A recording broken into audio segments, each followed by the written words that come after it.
রোদের তেজ বেড়েছে। তাপ সহ্য করা যাচ্ছে না। সারা শরীর ঘামে ভিজে গিয়েছে।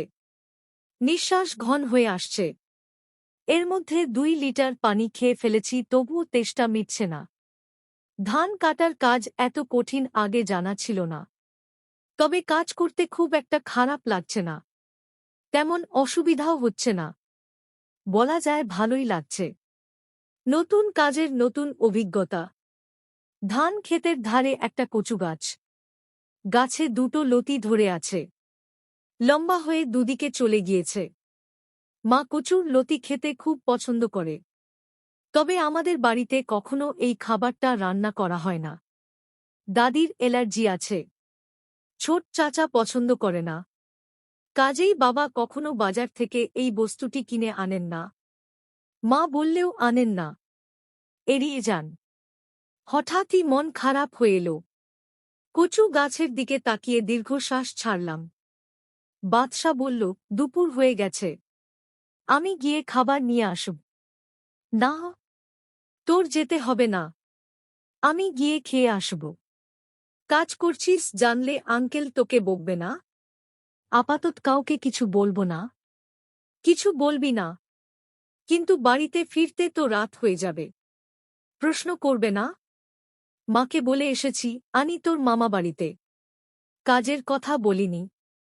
এমনি ঘুরুক বলেছি। দেরি হলে খুব একটা চিন্তা করবে না। তোর গা কুটকুট করছে নাকি? করছে। ভীষণ রকমের কুটকুট করছে। সমস্যা নেই। মানিয়ে নিতে পারছি। তা ভালো।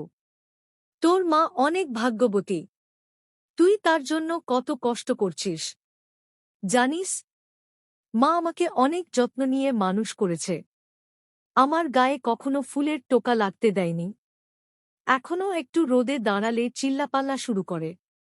যেন রোদে দাঁড়ানোর কারণে আমার শরীরে কিছুক্ষণের মধ্যে ফোসকা পড়ে যাবে। বাদশা আমার কথার জবাব দিল না, হাসল। মায়ের মুখে শুনেছি আমার নানার অনেক ধানি জমি ছিল। একবারে 1-1.5 মণ ধান উঠত। ঘরে বছরের চাল রেখে বাকি ধান সস্তা দামে বিক্রি করে দিত। বছরের চাল ঘরে, টুকটাক সদাইপাতির অভাব পড়লে গায়ে লাগত না। দিব্যি চলে যেত। নানার সেই ধানি জমি এখন আর নেই। বিক্রি করে দিয়েছে। একদিন হঠাৎই সে জমির দলিলপত্র নিয়ে হাঁটা শুরু করল। নানি জিজ্ঞেস করতে বলল, জুয়ায় হেরে গেছি। জমি দিতে হবে। সেই শুরু। তারপর থেকে সে জমির এতটুকু অবশিষ্ট থাকেনি। সব শেষ হয়ে গিয়েছি। কাজ শেষ হতে সন্ধ্যা নেমে গেল। জায়েদার সাথে দেখা করার সুযোগ পেলাম না। মেয়েটা কিছু বলতে পারত কিনা কে জানে। কাল একটু আগে কাজ শেষ করতে হবে। জায়েদার সাথে দেখা করা জরুরি। সময় নষ্ট করা যাবে না। সব কাজ শেষে গোসল করে ফেললাম। বারবার করে সাবান ঢলেও গা কুটকুট করা কমেনি। অল্প হলেও রয়ে গেছে। বাদশা আমাকে খানিকটা পথ এগিয়ে দিল। উৎসাহী গলায় বলল, তোর গায়ে ব্যথা হয়নি, হয়েছে কিনা বুঝতে পারছি না। হে হে, এখন বুঝতে পারছিস না? বাড়িতে গিয়ে এক ঘুম দেওয়ার পর বুঝতে পারবি। বাদশা খুব উঁচু গলায় হাসতে লাগল। আমি কোন জবাব দিলাম না। হাতের ব্যাগটা একটু শক্ত করে চেপে ধরে দাঁড়িয়ে রইলাম। অটোরিকশা এলে তাতে উঠে পড়ব। মা কচুর লতি দেখে ভীষণ অবাক হল। খুশি খুশি গলায় বলল, লতি কোথায় পেয়েছিস? বাদশার মামাবাড়িতে গিয়েছিলাম। ওখানেই দেখলাম অনেকগুলো গাছে লতি ধরে আছে। খেতে ইচ্ছে করল তাই নিয়ে এলাম। খুব ভালো করেছিস। ঘরে কুচো চিংড়ি আছে।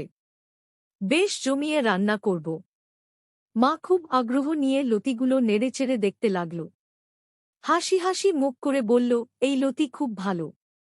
কেমন মোটা দেখেছিস? রাঁধলে খেতে খুব ভালো লাগবে। আমি শান্ত চোখে মায়ের দিকে তাকিয়ে রইলাম। মনের ভেতরে শান্তি লাগছে। অনেকদিন হলো মাকে এত খুশি দেখিনি। ফুফু কি কাজে মায়ের কাছে এসেছিল? লতি দেখে নাক মুখ কুঁচকে ফেলল। বিরক্ত গলায় বলল, এই সব কে এনেছে? মায়ের অ্যালার্জি আছে, ছোট ভাই খায় না। তার উপর এগুলো খেলে গলা ধরে, ঠিকমতো রাঁধতে পারলে গলা ধরে না আপা। আমার তো খুব ভালো লাগে। ভালো লাগে? তোমার ভালো লাগে বললেই হলো নাকি? বাড়ির কেউ এসব খায় না। শুধু শুধু একা মানুষের জন্য টাকা দিয়ে এই ছাই ছাতা কিনে আনার কোন মানে হয় না। সবুর বাড়িতে আসুক। দিন দিন ও এমন কাণ্ডজ্ঞানহীন হয়ে যাচ্ছে, বিশ্বাসই করতে পারছি না। আপনার মানে হওয়ার তো কোন দরকার নেই ফুফু। আপনি তো এগুলো কিনে আনেননি। আব্বাও আনেনি। আমি এনেছি। তাও আমার বন্ধুর মামাবাড়ি থেকে।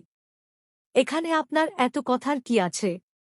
বন্ধুর মামাবাড়িতে গিয়েছিলি বুঝি? তোর বাবা জানে? জানে। আর না জানলেও কোন সমস্যা নেই।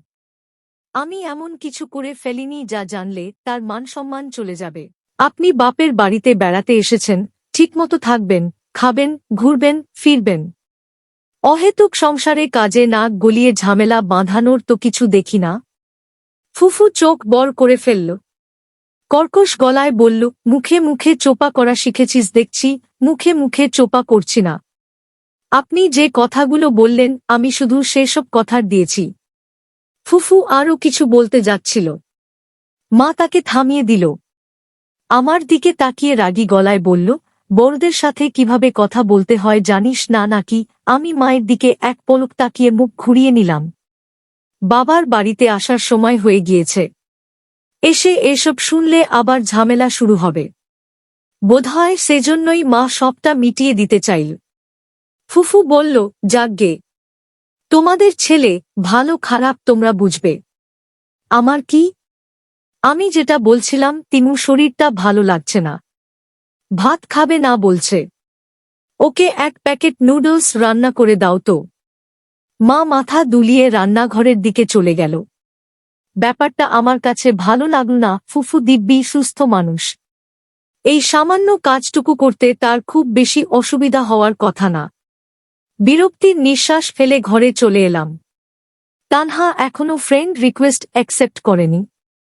ফেসবুক আইডি লক করা। বাইরে থেকে কিছু বোঝার উপায় নেই। খানিকক্ষণ শুয়ে থাকার পরই গায়ের ব্যথা অনুভব করতে পারলাম। মনে হচ্ছে কেউ আমাকে বেধড়ক মার মেরেছে। হাত পা নড়াতে পারছি না। ধান কাটায় খুব একটা সমস্যা হয়নি।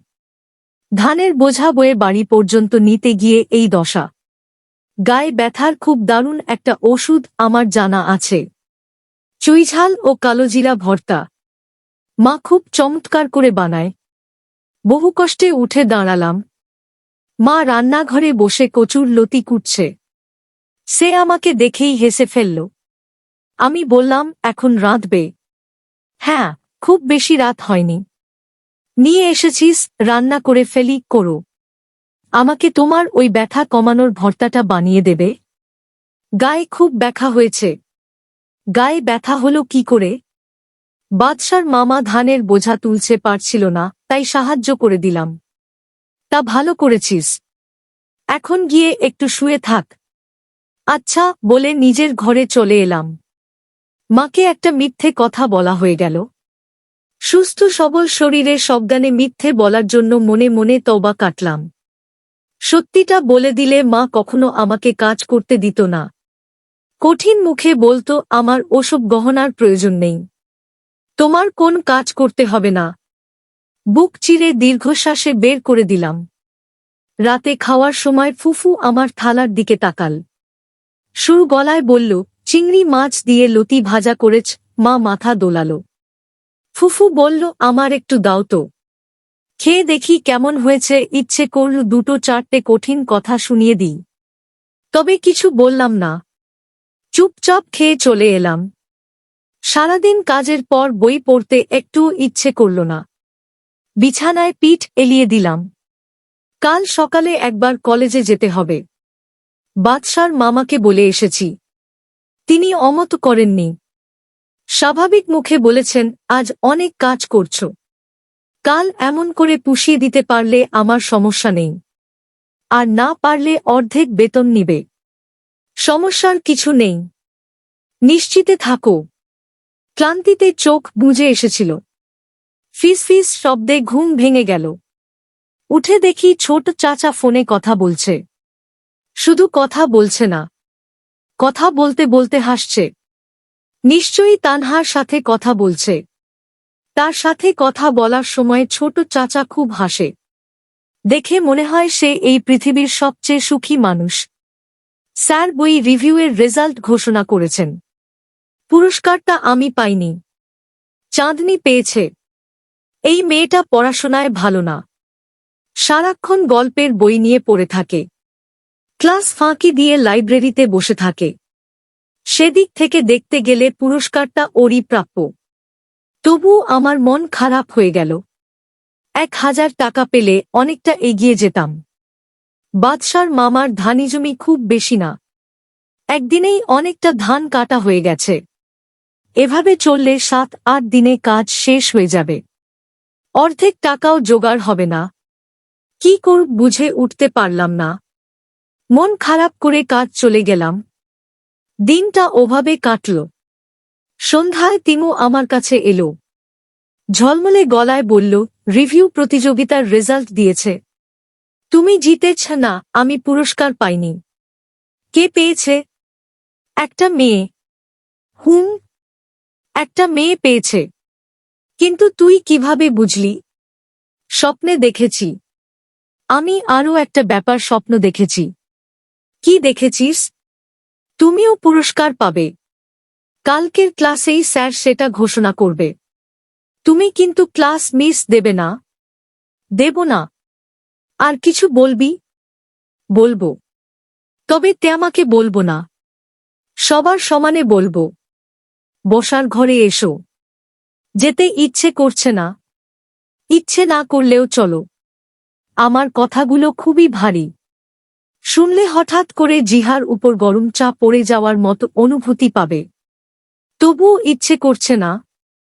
তিমু আমাকে ছাড়ল না। বসার ঘর পর্যন্ত নিয়ে তারপরই থামল। শান্ত গলায় বলল, তোমাদের সবার সাথে আমার একটা কথা আছে। দাদি বললেন, আমাদের সাথে তোমার কি কথা? ছোট মামার বিয়েতে ব্যান্ড পার্টি আনতে চাও নাকি? না, ব্যান্ড পার্টি আনতে চাই না। তাহলে কি বলবে? কথাটা হবু মামানিকে নিয়ে। ছোট চাচা সোফায় বসে চা খাচ্ছিল। মুখের সামনে থেকে কাপ সরিয়ে বিস্মিত গলায় বলল, তাহানাকে নিয়ে কি বলবে? তিমু বলল, আমার কথাগুলো খুব সিরিয়াস। শুনেই চিৎকার চেঁচামেচি শুরু করতে পারবে না। আমি তিমুর দিকে তাকালাম। তার চোখমুখ শান্ত। ঝড় আসার আগে পরিবেশ যেমন শান্ত থাকে, তেমনই শান্ত। কি বলবে তিমু? তানহার ব্যাপারে সে কি এমন জেনেছে? চলবে।